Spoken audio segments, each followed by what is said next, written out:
You're listening to the Podcast Factory. Bienvenue pour un nouvel épisode HR Meetup, votre podcast sur les passions, travail et les ressources humaines. Nous sommes dans une soirée Humana au Cook & Book ce jour et nous sommes le 5 juin, je ne me trompe pas. Exact. J'ai devant moi Laura et Éléonore, deux personnes que je n'ai jamais vues. Donc je suppose que c'est votre première participation à Humana, juste ? Tout à fait, oui, tout à fait. Alors, ma première question, je vais faire le tour auprès de chacune, c'est de vous présenter rapidement auprès des auditeurs et auditrices. Donc, quel est votre nom, fonction ? Qu'est-ce qui vous a donné envie de nous rejoindre chez Humana ? Comment vous nous avez découvert ? Je vais commencer par Laura. Alors moi, je suis HR Officer.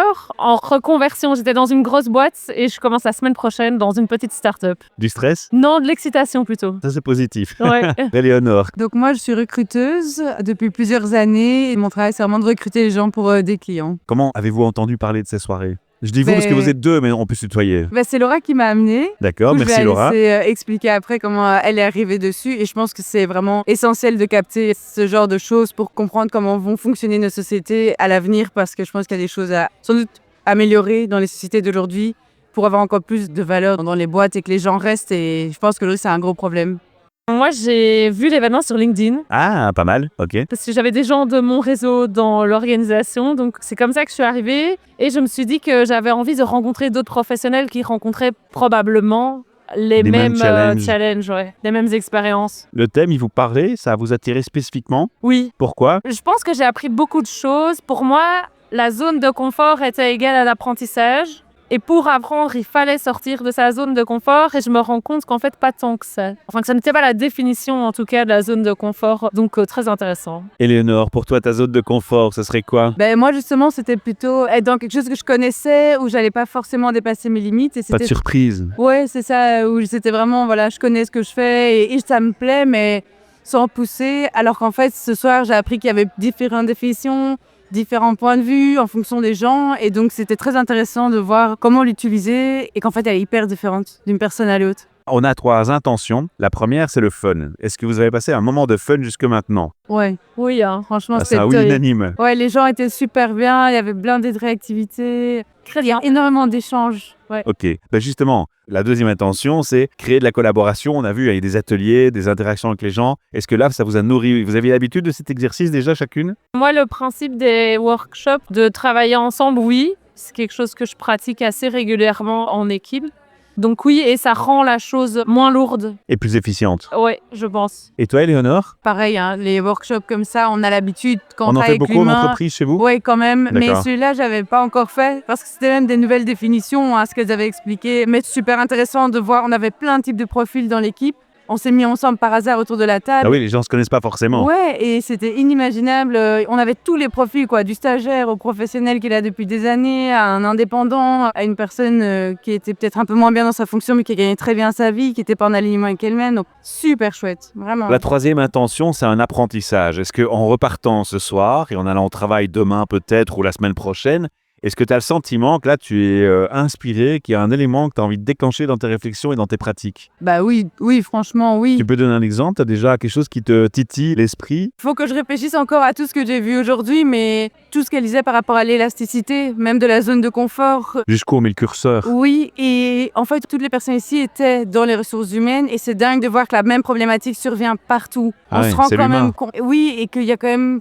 il y a C'est une des bête limites. rare, cet humain. Ouais, c'est ça, c'est une bête rare. Voilà. Moi, je vais repartir avec le diagramme. Peut-être interroger les équipes, les gens qui m'entourent. Tu vas le mettre en pratique. Ouais, j'aimerais bien. Ça, c'est un très beau feedback. Est-ce que tu reviendrais à une de nos soirées ? Oui, sans hésitation. Je vais Motivé. même ramener mes copines. Alors justement, les copines, tu vas leur dire quoi pour leur proposer de nous rejoindre ? Quel est l'élément qui te paraît le meilleur argument à dire pour dire à ces gens, rejoignez cette communauté, ils ont envie de faire bouger les choses. Le fond, l'intention, les valeurs, clairement. D'accord ? Et pour toi, Éléonore ? Pareil, vraiment, c'est hyper intéressant.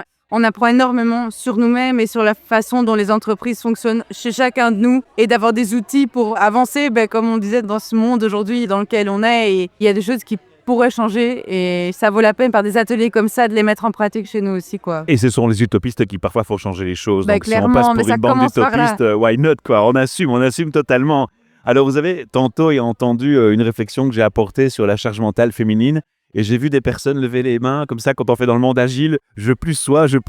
Ça vous parlait aussi? On est maman toutes les deux. Ah d'accord, voilà. Donc je pense que ça nous parle. Après, je sais pas si on peut dire, enfin en tout cas pour ma part, que je suis la plus grande féministe. C'est pas une question de féminisme, mais une question d'observation de réalité dans l'entreprise et par rapport à des choses qui sont réelles. Moi, je suis plus touchée par le fait d'être parent, plutôt que peut-être le fait d'être Plus globalement, une femme. quoi. Ouais. D'accord? Oui, je pense que parfois le monde de l'entreprise n'est pas adéquat par rapport à la réalité des parents. C'est ça, quoi. Après, je suis très très fort là-dedans pour l'instant. Donc Bon, forcément, voilà, ça te parle c'est la thématique d'office, qui quoi. me parle. Ouais. Mais oui, et je pense que les entreprises auraient à y gagner, à s'adapter à la réalité de leurs employés, quelle qu'elle soit. Justement, est-ce qu'il serait pas temps que les entreprises arrêtent de vouloir absolument splitter vie privée et vie professionnelle? Parce que c'est une utopie aussi, ça. Concrètement, tu n'enlèves pas la moitié de ton cerveau quand tu passes de la maison à l'entreprise et inversement. Il y a d'ailleurs une série qui illustre ça avec une fiction. C'est des gens qui rentrent dans leur entreprise et on les manipule dans le cerveau pour qu'ils oublient leur vie privée quand ils rentrent dans l'entreprise et sont en univers dans l'entreprise. Tu connais? Oui, j'ai vu la bande-annonce de ce truc, ça a l'air horrible, quoi. Pourtant, Et pourtant, après, je pense qu'il faut pouvoir faire en fonction du privé, mais il faut trouver l'équilibre.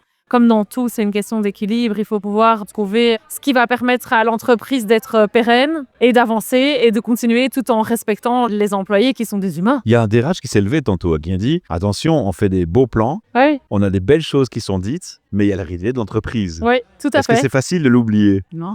Non, Non. non. Pas pour les Non. RH, pas pour les DRH. Mais pour des employés, parfois. Mais c'est ça, ouais, Ouais. voilà. Pour les employés, parfois, il faut leur rappeler que, Est-ce que c'est le rôle des RH de faire la communication sur ce point? je pense, oui. En tout cas, là où moi je suis, c'est comme ça que ça se passe. Et Laura, toi, tu définirais un bon RH comment? Et puis ce sera ma dernière question, je vais vous libérer pour aller manger aussi. Un bon RH, oui, c'est quelqu'un qui va trouver l'équilibre entre les besoins de l'entreprise et les besoins des employés. Ouais, c'est une belle conclusion.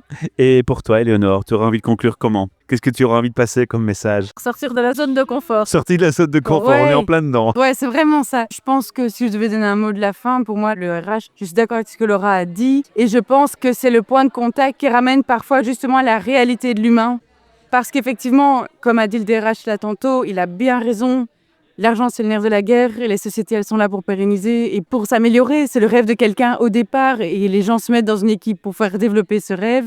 Et je crois que le RH, il va remettre l'équilibre entre le rêve peut-être d'un fondateur à la base et l'équilibre de ses ressources et de savoir ajuster au fil du temps comme on l'a appris parce qu'en fait, avec le temps, tout va changer, que ce soit la culture, les valeurs ou la mentalité des personnes. Donc il doit remettre l'humain au centre, sachant que l'humain, c'est autant le DRH, le patron de l'entreprise qu'il a créé, et les employés. Carrément, pour atteindre ce rêve qu'il a fondé peut-être il y a des dizaines d'années, quoi. Merci à vous deux d'avoir pris le courage de venir à mon micro et à très bientôt. You're listening to the Podcast Factory. Ce projet podcast est une initiative créée et proposée par l'ASBL de Podcast Factory Org, avec le sponsor de Transforma Bruxelles Innovation Playground.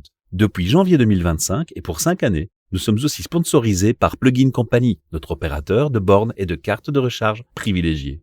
De Podcast Factory Org est très fier d'être membre de Kaya, coalition des écopreneurs et écopreneuses, et de collaborer avec le Lovell Center.